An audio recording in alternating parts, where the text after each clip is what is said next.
Salut les dégressifs, c'est Eva. Moi aussi je vais faire ma petite émission en solo. Voilà, on a fini l'année 2022. Voilà, une nouvelle année s'ouvre devant nous, 2023 est là.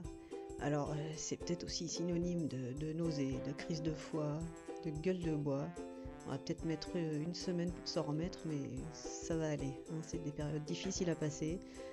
On s'est baffré toute la fin de l'année, là, entre Noël et le Nouvel An. Et voilà. Et donc, oui, au Nouvel An, au 31, là, pendant ce fameux réveillon, la plupart du temps, entre trois coupes de champagne, de mon chéri, on s'est dit mille, et puis 4 Dijon, on a cette fameuse bonne idée de prendre des résolutions. Alors parfois, ouais, c'est sous la pression des copains et des amis, on s'est lancé un pari à la con, on s'est enflammé, et puis voilà, on a décidé de faire des choses pour la nouvelle année qui arrive. Et souvent, c'est pas gégène, quoi. Moi, je me souviens, il y a quelques années, je prenais l'habitude de prendre des bonnes résolutions. Et puis, en fait, je me suis vite rendu compte, hein, à partir de mi-janvier à peu près, que ça me plaisait pas trop. Alors peut-être que parce que j'avais surestimé mes capacités, ma volonté, voilà, c'était dans un élan de folie, je me suis dit je vais faire ça, et puis en fait ça marche pas, quoi. J'allais pas au bout des choses. Alors ça pouvait être n'importe quoi, faire du sport, arrêter de fumer, voilà, c'est souvent des choses dans lesquelles on a envie de se lancer, et puis ça fonctionne pas.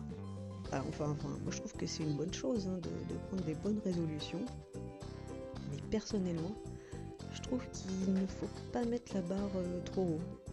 Faut un peu s'écouter. Enfin, pas trop, pas tout le temps, mais faut se dire que finalement, faut peut-être y aller petit à petit et mûrir ses décisions bien avant le 31 pour se préparer mentalement à accomplir des choses.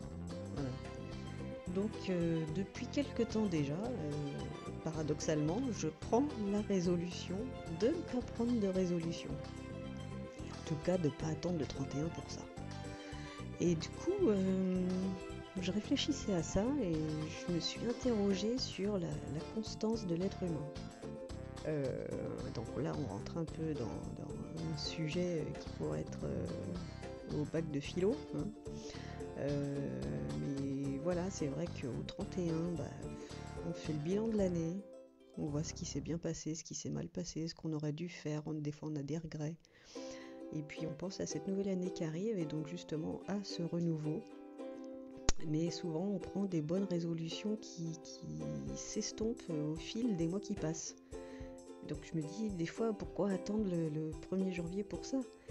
Enfin, est-ce que l'être humain se calque sur une révolution pour vivre sa vie, faire des projets, et que ça soit en fait un éternel recommencement tous les 12 mois, voilà, on fait des projets qu'on ne tiendra pas ou qui ne pourront pas se réaliser. Donc voilà, les résolutions c'est une bonne chose, mais à mon avis, il faut que ça soit bien décidé pour qu'on puisse aller au bout de ces projets.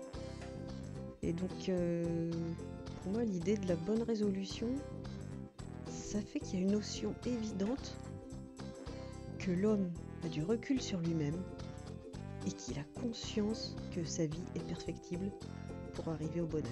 Alors bonheur dont chacun aura sa définition avec son libre arbitre. Voilà. Donc moi, tout ce que j'ai envie de vous dire, c'est vous prenez pas la tête. Entourez-vous des gens qui vous aiment. Voilà, entourez-vous de gens qui ne sont pas toxiques, qui vous font plus de bien que de mal. Et voilà, allez-y dans vos projets, faites ce qui vous fait plaisir, faites ce qui vous rend heureux. Et pour le coup, j'ai une petite citation pour finir en beauté, comme à l'habitude. Une citation d'Angèle. Le spleen n'est plus à la mode, c'est pas compliqué d'être heureux. Allez, je vous fais des gros bisous, ciao.